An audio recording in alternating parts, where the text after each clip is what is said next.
नमस्कार, आवाज समाचार में आपका स्वागत है। आपके साथ मैं हूं विपिन भट्ट, लेकर हाजिर है ये ताज़ा तरीन बुलेटिन, जहां आपके लिए अपडेटेड खबरें और वो खबरें जो आपके काम की और आपके फायदे की भी हैं। तो सबसे पहले इस वक्त की बड़ी हेडलाइंस।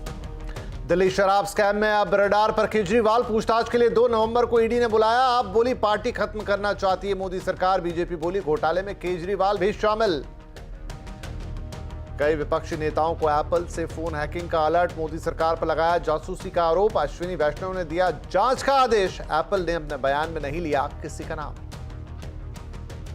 फिर निफ्टी एक्सपायरी के दिन बाजार में आज उतार चढ़ाव, सेंसेक्स और निफ्टी गिरावट के साथ हुए बंद। रियल्टी, पीएससी, फर्टिलाइजर शेयरों में आज रही खरीदारी, लेकिन mid cap small cap index बढ़त पर बंद होने में कामयाब। फार्मा, बैंकिंग, आईटी शेयरों में आज रहा बिकवाली का दिन। Israel did not start this war. Israel did not want this war. But Israel will win this war. Hamas के खात्मे तक जंग जारी रखने पर अड़ा इजरायल। नेतन्याहू ने किसी भी तरह की युद्ध विराम से किया इनकार, कहा हम जीतेंगे जंग। भारतीयों का डेटा की सबसे बड़ी सेंधमारी, आधार के 81 करोड़ से ज्यादा डेटा लीक, डार्क वेब पर लाखों में बिक रही है जानकारी। इंश्योरेंस से जुड़ी जानकारी आसान भाषा में दे कंपनियां, आईआरडीए ने जारी किया निर्देश। 1 जनवरी से नया कस्टमर इंफॉर्मेशन शीट यानी सीआईएस होगा लागू। Claim procedure, waiting period, coverage की होंगी बारीकियां।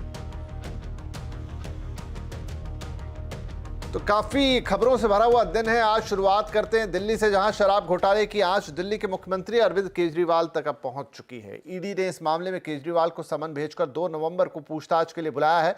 इससे पहले सीबीआई ने अप्रैल में केजरीवाल से 9.5 घंटे तक पूछताछ की थी। शराब घोटाले मामले में दिल्ली के पूर्व डिप्टी सीएम मनीष सिसोदिया और आम आदमी पार्टी के सांसद संजय सिंह पहले से ही जेल में बंद हैं। ईडी के समन पर आम आदमी पार्टी का कहना है कि पीएम मोदी को अरविंद केजरीवाल से डर लगता है। बीजेपी को पता है कि वो चुनाव में आपको नहीं हरा सकती, इसलिए आपके नेताओं को एक एक करके जेल में डाला जा रहा है। आम आदमी पार्टी के संयोजक और दिल्ली के मुख्यमंत्री अरविंद केजरीवाल को 2 नवंबर को जब गिरफ्तार किया जाएगा, वो इसलिए नहीं किया जाएगा कि उनके खिलाफ कोई केस है, उनके खिलाफ कोई सबूत है। उनको इसलिए गिरफ्तार किया जाएगा क्योंकि प्रधानमंत्री नरेंद्र मोदी जी को अरविंद केजरीवाल से डर लगता है। इधर ईडी के समन भेजने के बाद बीजेपी आम आदमी पार्टी पर हमलावर है। बीजेपी ने कहा है कि जो लोग ईमानदारी का सर्टिफिकेट देते थे, उनके मंत्री अब जेल जा रहे हैं। जो ईमानदारी के सर्टिफिकेट देते थे, उनका कैसे एक के बाद दूसरा मंत्री जेल गया और जेल के बाद बेल भी नहीं हुई। और साल भर से ये कभी सत्येंद्र जैन जी को, कभी मनीष सिसोदिया जी को, कभी संजय सिंह जी को, इन सबको ईमानदारी के सर्टिफिकेट माननीय मुख्यमंत्री अरविंद केजरीवाल जी बांट रहे थे। सच्चाई ये है कि जब से सत्ता में आए हैं, एक के बाद दूसरा इनका नेता भ्रष्टाचार में लिप्त पाया गया। गलती करेंगे आप, भ्रष्टाचार करेंगे आप, अपराध करेंगे आप, और कार्रवाई होगी तो परेशानी है। ऐसा कैसे चलेगा भाई? ये आज इसलिए बताना जरूरी है कि अरविंद केजरीवाल और उनकी पार्टी, मनीष सिसोदिया, संजय सिंह, सभी बार बार कहते थे कि पूरा ये मामला बिल्कुल फर्जी है। फोन के जरिए विपक्षी नेताओं की जासूसी को लेकर एक बार फिर से सियासी घमासान छिड़ गया है। दरअसल कई विपक्षी नेताओं ने दावा किया है कि उनके आईफोन पर एप्पल की तरफ से एक वार्निंग मैसेज आ रहा है, जिसमें स्टेट स्पॉन्सर्ड अटैक का दावा किया गया है। कांग्रेस के नेता शशि थरूर के सी वेणुगोपालन, पवन खेड़ा के अलावा टीएमसी सांसद महुआ मोइत्रा, उद्धव गुट की शिवसेना की प्रियंका चतुर्वेदी, एआईएमआईएम सांसद असदुद्दीन ओवैसी समेत कई नेताओं ने इसके स्क्रीनशॉट शेयर किए हैं। विपक्षी नेताओं का आरोप है कि सरकार उनके फोन और ईमेल को हैक करने की कोशिश कर रही है। बाद में राहुल गांधी ने प्रेस कॉन्फ्रेंस करके मोदी सरकार पर विपक्षी नेताओं की जासूसी कराने का आरोप लगा दिया। पावर किसी और के हाथ में है, अदानी जी के हाथ में है। जैसे ही हम अदानी जी को टच करते हैं, इंटेलिजेंस एजेंसीज, स्नूपिंग, सीबीआई, क्योंकि अदानी जी को हमने ऐसे घेरा है, तोते को हमने ऐसा पकड़ा है कि वो बच के नहीं निकल सकता है। और इसीलिए सारा का सारा हो रहा है डिस्ट्रैक्शन पॉलिटिक्स। इस तरह का मैसेज कंपनी के माध्यम से मोबाइल पर पहुंचा है और ये जो मैसेज बता रहा है कि आपका स्टेट एजेंसी या स्टेट की तरफ से हैक किया जा रहा है। डेमोक्रेसी में, लोकतंत्र में आज़ादी और आपकी प्राइवेसी को भी ये किस लिए उसको ख़त्म करना चाहते हैं? आखिरकार जासूसी किस लिए? तो मैं बस यही कहना चाहूँगी, पेगासस का किस्सा हो चुका, उसको खारिज करने की पूरी कोशिश की गई, पार्लियामेंट में उस पर चर्चा नहीं हुई। अदानी के भ्रष्टाचार पे कोई चर्चा नहीं हो रही है, उनके बचाव के लिए इस तरीके के कार्यक्रम हो रहे हैं। सब जानते हैं कि ऑपोजिशन में कौन वोकल वॉइसेस हैं और ऑपोजिशन के ही एमपीज़ को ये मैसेज आ रहे हैं, तो यानी ये लार्ज स्केल सर्वेलेंस हो रहा है जो स्टेट प्रायोजित है। ये बड़ी गंभीर बात है। ये देश की प्रजातंत्र की नींव पे चोट करने वाली बात है और ये आरोप कोई पहली बार नहीं लग रहा है। पहले भी पेगासस का आरोप इस सरकार पे लगा है कि इन्होंने इजरायली कंपनी से एक सॉफ्टवेयर खरीदा जिससे इन्होंने बड़े बड़े अफसरों की, पत्रकारों की और नेताओं की जासूसी की। इसकी सफाई केंद्र सरकार को देनी चाहिए। ये हो क्या रहा है? डिजिटल दुनिया बना रहे हैं और पर इन्वेसिव पॉलिटिक्स के तहत क्या देखना चाहते हैं कौन किससे बात कर रहा, क्या बात कर रहा। इधर आईफोन बनाने वाली कंपनी एप्पल ने बयान जारी करके कहा है कि हमलों साइबर अटैक्स की जो नोटिफिकेशन है उसमें किसी का नाम नहीं लिया गया। हम ये नहीं बताना चाहते कि हमला किस कारण से हुआ, इससे हमला करने वाले सतर्क हो जाएंगे और अपनी रणनीति बदल लेंगे। ये एक नकली अलर्ट भी हो सकता है, ये कंपनी ने अपने बयान में कहा है। इधर विपक्षी नेताओं के आरोपों पर टेलीकॉम मंत्री अश्विनी वैष्णव ने कहा है कि सरकार ने इस मामले की जांच शुरू कर दी है और सरकार इसकी तह तक जाएगी। उन्होंने विपक्षी नेताओं पर ध्यान भटकाने की राजनीति करने का आरोप भी लगाया।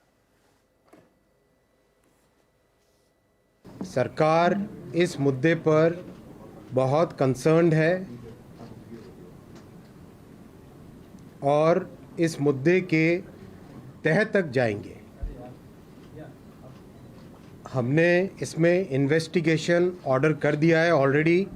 जो लोग देश की प्रगति को बचा नहीं पा रहे, जो लोग देश को ऊपर बढ़ते हुए देख नहीं सकते, वो लोग डिस्ट्रैक्शन पॉलिटिक्स कर रहे हैं और केवल उनके मन में इतना है कि जिस तरह से भारत प्रधानमंत्री श्री नरेंद्र मोदी जी के नेतृत्व में विश्व में अपना नाम आगे कमा रहा है, उसको वो डिस्ट्रैक्ट करे और उससे लोगों का ध्यान भटकाए। और अब बात करेंगे बाजार की। आज फिर निफ्टी एक्सपायरी के दिन बाजार में उतार चढ़ाव रहा, इसी के साथ बाजार गिरावट पर भी बंद हुआ। सेंसेक्स आज 238 अंक गिरकर 63,875 पर बंद हुआ, तो निफ्टी 61 अंक गिरकर 19,080 पर बंद हुआ। आज सबसे ज्यादा खरीदारी रियल्टी, पीएसयू और फर्टिलाइजर शेयर्स में रही। वहीं फार्मा, बैंकिंग और आईटी शेयरों में आज बिकवाली का दिन रहा। इधर मिड कैप से ज्यादा लार्ज कैप के वैल्यूएशन बेहतर लग रहे हैं, ऐसा कहना है टाटा म्यूचुअल फंड के सीईओ राहुल सिंह का। उन्होंने आगे कहा कि छोटे बैंकों से ज्यादा बड़े बैंक बेहतर कर सकते हैं, इसलिए निवेशक बड़े बैंकों में निवेश करें तो बेहतर है। जो लार्ज कैप का जो स्पेस है उसकी जो वैल्यूएशन है वो मिड कैप और स्मॉल कैप के मुकाबले थोड़ी सी ज़्यादा रीजनेबल लग रही है, तो थोड़ा हमने लार्ज कैप की तरफ अपना झुकाव बढ़ाया है सितंबर अक्टूबर में। फंडामेंटल में अगर मैं देखूं तो एक दौर ये था जिसमें कि mid and small cap banks ने बहुत अच्छा किया।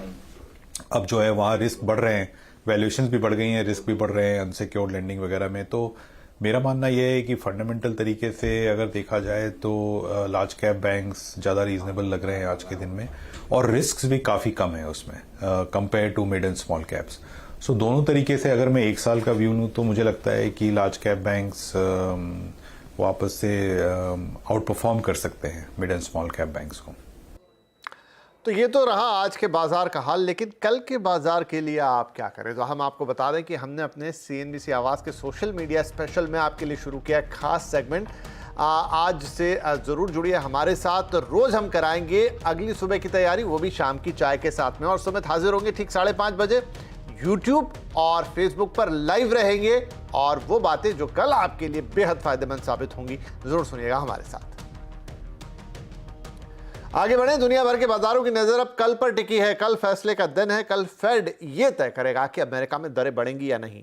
हमने इस बारे में एक बड़ा एनालिसिस किया है। अमेरिका के अंदर के उन तमाम आंकड़ों को हमने खंगाला है। हम आपको बता दें जा रहे हैं कि यूएस फेड की वो 10 मजबूरियां जो उसे दरें बढ़ाने से फिलहाल तो रोकेंगी। चलते हैं अपने सहयोगी नीरज बाजपेयी के पास, जिन्होंने ये पूरा रिसर्च किया है। नीरज, बताइए क्या कहता है आपका रिसर्च, क्या कल दरें बढ़ने वाली है या फिर होल्ड होंगी? देखिए, यूएस फेड के सामने बहुत कम चॉइस है कि वो रेट बढ़ाएं, इसीलिए 10 पॉइंट मैं आपको ऐसे बताऊंगा जहां पे रेट बढ़ाने की गुंजाइश खारिज होती हुई दिखती है। पहला पॉइंट दिखाइए आप, हाउस होल्ड जो इनकम थी वहां पे लोगों के पास अब सेविंग्स बची नहीं। कोविड के समय बहुत कैश लोगों को दिया गया था, अपनी भी सेविंग्स थी, लेकिन अब वो महज 1% लोगों के पास सेविंग बची है। तो यानी बहुत ज़्यादा कंजम्पशन ड्राइव हो नहीं सकता यहाँ पे। दूसरा पॉइंट है स्टूडेंट लोन्स का, जो बाइडेन साहब ने रोक रखा था, लेकिन अभी बीच में जब सीलिंग तोड़ी गई तो ये शर्त रखी गई कि लोन अपना लोग पे करें। तो करीब 4 करोड़ 40 लाख लोग हैं जिनके पास स्टूडेंट लोन है और 1 अक्टूबर से इसका रिपेमेंट शुरू हो गया है। $1.6 ट्रिलियन का लोन है जिसका रिपेमेंट शुरू हुआ है, यानी लोगों के ऊपर एक और बोझ पड़ रहा है। तीसरा देखिए आप, स्टिकी इन्फ्लेशन है। पीसी जिसको फेड बहुत करीब से देखता है वो 4% के आसपास बना हुआ है और फेड का टारगेट 2% है, यानी अभी भी दुगना है और वो नीचे नहीं आ रहा है। तो ये एक और बड़ी समस्या है। चौथा पॉइंट, डिलिक्वेंसीज बढ़ गई हैं, यानी लोन चुकाने में देरी हो रही है और ये 2008 के हाई लेवल पहुंच गई। 2008 को याद होगा, फाइनेंशियल क्राइसिस का समय था, वहां पे भी जब सब प्राइम क्राइसिस हुआ था तो ऐसे डिलिक्वेंसीज बढ़ी थी और ये लगभग 8% ऑटो लोन पे डिलिक्वेंसीज बढ़ रही हैं, जो एक बहुत हाई लेवल माना जा रहा है। तो ये एक और समस्या खड़ी हो रही है। आइए 5वें पॉइंट पे, डिफॉल्ट रेट बढ़ गया है। अब तक हमने लोन के डिफॉल्ट अमेरिका में नहीं सुने थे, लेकिन अब धीरे धीरे जो छोटे बैंक हैं उनके लोन डिफॉल्ट होने लगे हैं और ये लगभग 6% के आसपास पहुंच गए हैं, जो बहुत हाई रेट है।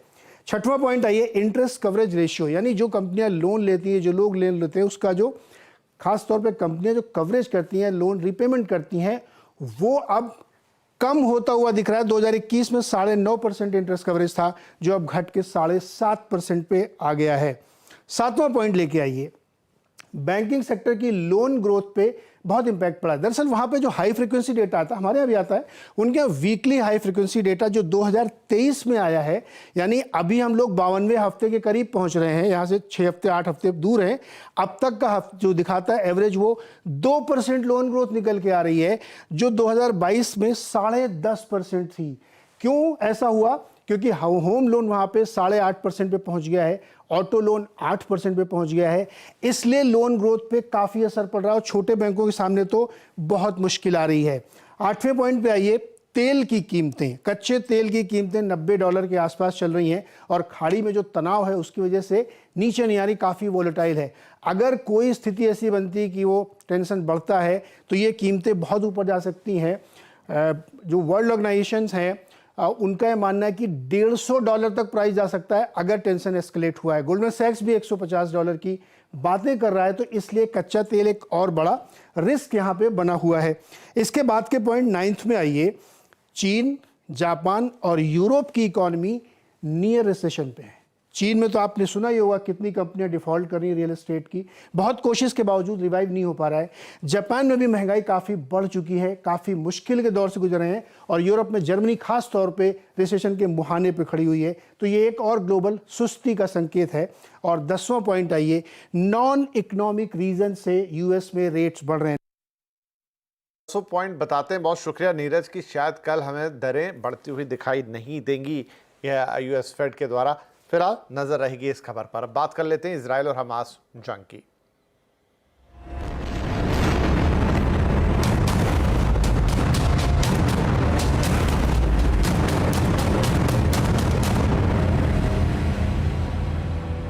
इजराइल हमास जंग को 25 दिन हो चुके हैं और कहीं से भी युद्ध विराम होने जैसी कोई स्थिति नहीं लग रही है। इस बीच इजराइल के प्रधानमंत्री बेंजामिन नेतन्याहू ने सीज फायर से इनकार किया है। नेतन्याहू ने सीज फायर की बातों पर कहा है कि सीज फायर करना हमास के सामने सरेंडर करने जैसा होगा और वो हमास के खात्मे तक इस लड़ाई को जारी रखेंगे। Israel did not start this war. Israel did not want this war. But Israel will win this war. I want to make clear Israel's position regarding a ceasefire. Israel will not agree to a cessation of hostilities with Hamas after the horrific attacks of October 7th. Calls for a ceasefire are calls for Israel to surrender to Hamas, to surrender to terrorism, to surrender to barbarism. That will not happen. Ladies and gentlemen, the Bible says that there is a time for peace and a time for war. This is a time for war for our common future. Today we draw a line between the forces of civilization and the forces of barbarism. It is a time for everyone to decide where they stand. Israel will stand against the forces of barbarism until victory. और अब स्कूली बच्चों को internet के बारे में भी पढ़ाया जाएगा। इसके लिए दूरसंचार विभाग ने डिपार्टमेंट ऑफ स्कूल एजुकेशन से सिफारिश की है। इसके अलावा बच्चों के लिए सुरक्षित इंटरनेट देने के लिए कंपनियों को जागरूक भी करना होगा। ज़्यादा डिटेल के साथ हैं हमारे संवाददाता असीम मनचंदा। तो असीम, ये बड़ा इम्पॉर्टेंट टॉपिक है। बच्चे खास तौर पे जब इंटरनेट यूज़ करते हैं तो मामला थोड़ा और संगीन हो जाता है, गंभीर हो जाता है। अब किस तरह की सिफारिशें हैं, कैसे इंटरनेट को बच्चों के लिए सेफ और बेहतर जगह बनाई जाएगी? देखिए, आजकल बच्चे मोबाइल और इंटरनेट का इस्तेमाल धड़ल्ले से कर रहे हैं। कई बार उनके सामने ऐसा कंटेंट आता है जो उनके लिए हार्मफुल भी हो सकता है। इसको लेकर के सरकार काफी सचेत है। दूरसंचार विभाग ने सभी स्टेक होल्डर के साथ एक बैठक बुलाई थी। इस बैठक के बाद दूरसंचार विभाग ने कई सिफारिशें जारी की हैं। सबसे पहले तो दूरसंचार विभाग ने डिपार्टमेंट ऑफ एजुकेशन से कहा है कि आप अपने कोर्स कंटेंट के अंदर बदलाव कीजिए, आप इसको अपनी जानकारी इंक्लूड कीजिए ताकि बच्चे किस तरह से रिस्पॉन्सिबल तरीके से इंटरनेट को सर्व कर सकते हैं, किस तरह से वो सुरक्षित रह सकते हैं। ऐसा उनके सिलेबस में बदलाव किया जाना चाहिए, ऐसा उनको पढ़ाया जाना चाहिए। दूसरी सबसे बड़ी बात, जो टेलीकॉम कंपनियां हैं वो जब भी किसी सब्सक्राइबर को सिम कार्ड बेचें या उनके घर पे फाइबर कनेक्शन लगाए तो उनके माता पिता को जरूर बच्चों को लेकर के जागरूक करें कि किस तरह से वो पेरेंट कंट्रोल अपने इंटरनेट के ऊपर रख सकते हैं, कौन कौन सी सावधानियां उनको बरतने की जरूरत है। तीसरी कि जो IT मंत्रालय उससे कहा है कि आप ऐसा कोई सॉफ्टवेयर तैयार कीजिए जिसे मोबाइल, कंप्यूटर, लैपटॉप में लगाया जा सके और पेरेंट्स उसको कंट्रोल कर सकें। ये सॉफ्टवेयर मुफ्त में उपलब्ध होना चाहिए ताकि बच्चों को हार्मफुल कंटेंट से दूर रखा जाए। इतना ही नहीं, जो NCPCR है उनसे भी कहा है कि आप टास्क फोर्स बनाइए और इस दिशा में जब बच्चों को जागरूक करने की दिशा में काम कीजिए ताकि बच्चों को इंटरनेट पर होने वाले हार्मफुल कंटेंट से दूर रखा जा सके, उनको इंटरनेट साफ और सुरक्षित तरीके से वो उसका इस्तेमाल कर पाए। जी, बहुत ज़रूरी भी है। इनफैक्ट असीम, ये बहुत शुक्रिया और ये एक पहल काफ़ी अच्छी है जहां बच्चों को एक सुरक्षित इंटरनेट प्रोवाइड करने की कोशिश की जा रही है। चलिए यहाँ पर लेते हैं एक छोटा सा ब्रेक, लेकिन ब्रेक के उस पार कुछ और बड़ी खबरें। आवाज समाचार और अब कुछ और खबरें। दिल्ली में आयोजित अमृत कलश यात्रा के समापन समारोह में प्रधानमंत्री मोदी शामिल होने के लिए पहुंच चुके हैं और यहां उनके साथ अमित शाह भी मौजूद रहने वाले हैं। यहाँ पीएम मोदी मेरी माटी मेरा देश अभियान की शुरुआत कर रहे हैं। ये तस्वीरें आप देख रहे हैं इस वक्त सीधे दिल्ली से, जहाँ पर आप देखिए कल भी ये दृश्य था, आज भी दिन में दृश्य रहा जब पूरे देश से लोग अपने कलश में अपनी अपनी जगह की मिट्टी लेकर आए थे। इसलिए मेरी माटी मेरा देश और एक बड़ा कलश आप वहाँ देख रहे हैं जिसमें सबने अपनी मिट्टी स्थापित की। अब इसी मिट्टी से वहाँ अमृत वाटिका का निर्माण किया जाएगा। और दूसरी तस्वीर आप देख रहे हैं जो इस समय सीधी तस्वीरें आ रही हैं नई दिल्ली से। प्रधानमंत्री मोदी इस कार्यक्रम में पहुंच चुके हैं जहां वो लोगों को संबोधित भी करेंगे और इस पूरे कार्यक्रम का जो एक आयोजन है उसका समापन भी होगा। और ये देखिए वो भी एक कलश है उनके हाथ में जिससे वो शायद ये मिट्टी दिल्ली की है या उनके गृह राज्य से आती है ये मिट्टी, लेकिन ये उस मिट्टी में अपना योगदान देते हुए मेरी माटी मेरा देश कार्यक्रम के तहत जहां पर इस मिट्टी का उपयोग करके बनाया जाएगा अमृत वाटिका को।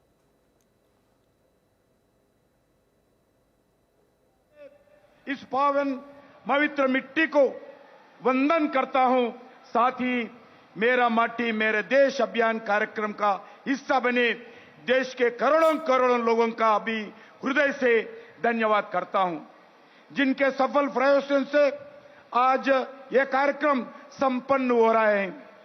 आज प्रधानमंत्री नरेंद्र मोदी जी के गरिमामयी उपस्थिति में 7,000 ब्लॉकों से 500 म्युनिसिपैलिटी से और सभी म्युनिसिपल कॉर्पोरेशन से लगभग 8,500 से अधिक अमृत कलशों के साथ यहां कर्तव्य पथ पर मौजूद हुए सभी युवा बहनों को मैं धन्यवाद देता हूं। इस अभियान में भारत के लगभग 6 लाख गांवों से और करोड़ों घरों से अमृत कलश में मिट्टी या चावल का संग्रह किया गया। हमें गर्व है कि अमृत महोत्सव के अंतर्गत देश से बाहर लाखों कार्यक्रम किया गया है। आदरणीय प्रधानमंत्री नरेंद्र मोदी जी के मार्गदर्शन में एनआईसी कमेटी के अध्यक्ष गृह मंत्री अमित शाह जी की अध्यक्षता में अनेक कार्यक्रम सफल बनाया गया। आजाद के अमृत महोत्सव के अंतर्गत भारतीय इतिहास में पहली बार अपने महान स्वतंत्र सेनानियों की याद में निरंतर 2 वर्षों तक देश के नौजवानों ने स्फूर्ति देने का और स्वतंत्र सेनानियों की बलिदानों से स्फूर्ति लेने का काम किया गया है। आजाद के अमृत महोत्सव में भारत युवा शक्ति का प्रेमी और भारत का प्रियतम प्रधानमंत्री नरेंद्र मोदी जी ने भारतीय स्वतंत्रता संग्राम के अनेक अनसंग हीरों को राष्ट्रीय स्तर पर आयोजित किया गया अनेक कार्यक्रम में अलग अलग महानुभावों का सम्मान दिया गया।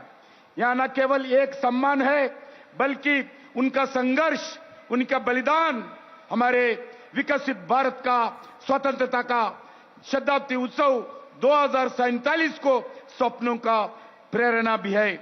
माननीय प्रधानमंत्री नरेंद्र मोदी जी के नेतृत्व में अमृत महोत्सव की इस यात्रा में दौरान भारत कई रिकॉर्ड भी बने हैं। तो प्रधानमंत्री और उनके साथ गृह मंत्री भी इस कार्यक्रम में शामिल होते हुए पूरे देश से जो मिट्टी आई है, अमृत कलश यात्रा का आज समापन भी हो। मेरी माटी मेरा देश के तहत अब इसी मिट्टी से अमृत वाटिका का निर्माण होगा। चलिए कुछ और खबरें। अयोध्या में 22 जनवरी को दिन में 12:20 पर रामलीला गर्भगृह में विराजमान होंगे। 17 जनवरी से ही सभी कार्यक्रमों की शुरुआत हो जाएगी और मंदिर आम जनता के लिए 22 जनवरी शाम या 30 जनवरी सुबह से खोल दिया जाएगा। एक दिन में 1 लाख लोगों के दर्शन करने की उम्मीद है। इस सिलसिले में अयोध्या के महंत स्वामी गोविंद देव गिरी महाराज से खास बातचीत की हमारी सहयोगी प्रीति सोमपुरा ने। अयोध्या की पावन भूमि में रामलला का जो मंदिर जो है वो बन चुका है और आखिरकार जो है उसकी तारीख भी आ गई है 22 जनवरी के दिन। इस वक्त हमारे साथ में गोविंद देव गिरी महाराज साथ में हमारे जो राम जन्मभूमि ट्रस्ट से है। स्वामी जी बताइए कि किस तरीके से ये पूरा समारोह होगा, किस तरीके से तैयारी फिलहाल चल रही है इसको लेकर। भगवान श्री राम जी की कृपा है कि प्रयास करते हुए हम लोग इस पड़ाव तक पहुंच चुके हैं। अब हम सब लोगों को प्रतीक्षा है भगवान श्री रामलला के अपने भव्य दिव्य स्थान में विराजमान होने की, और उसके लिए बहुत बड़ा मंथन किया गया और देश के उत्तम ज्योतिषियों से संपर्क करके और उसके लिए तिथि 22 जनवरी की निश्चित की गई है। 22 जनवरी के मध्याह्न में लगभग 12:20 के आसपास भगवान श्री रामलला अपने स्थान पर विराजमान होंगे। उस समय का नक्षत्र पड़ता है मृगशीर्ष नक्षत्र। चलिए अब हम आपको ये बता दें कि आज शाम को आपके लिए क्या खास है। आज के कंज्यूमर अड्डा में तो बड़ी बात जो कल कही गई देश के स्वास्थ्य मंत्री द्वारा, कोरोना के बाद हार्ट अटैक के लगातार जो मामले बढ़ रहे हैं उसका सीधा कोविड कनेक्शन है जो उन्होंने बताया, और कुछ बहुत ज़रूरी जानकारी और चेतावनियां भी दी। तो कोरोना ने बनाया दिल का मरीज, लेकिन अब आगे क्या करना है? ज़्यादा मेहनत नहीं करनी, रनिंग नहीं करनी, आखिर क्यों कह रहे हैं देश के स्वास्थ्य मंत्री? ऐसा पूरा एनालिसिस करेंगे आज शाम 5:57 पर कंज्यूमर अड्डा में। ज़रूर जुड़िएगा हमारे साथ।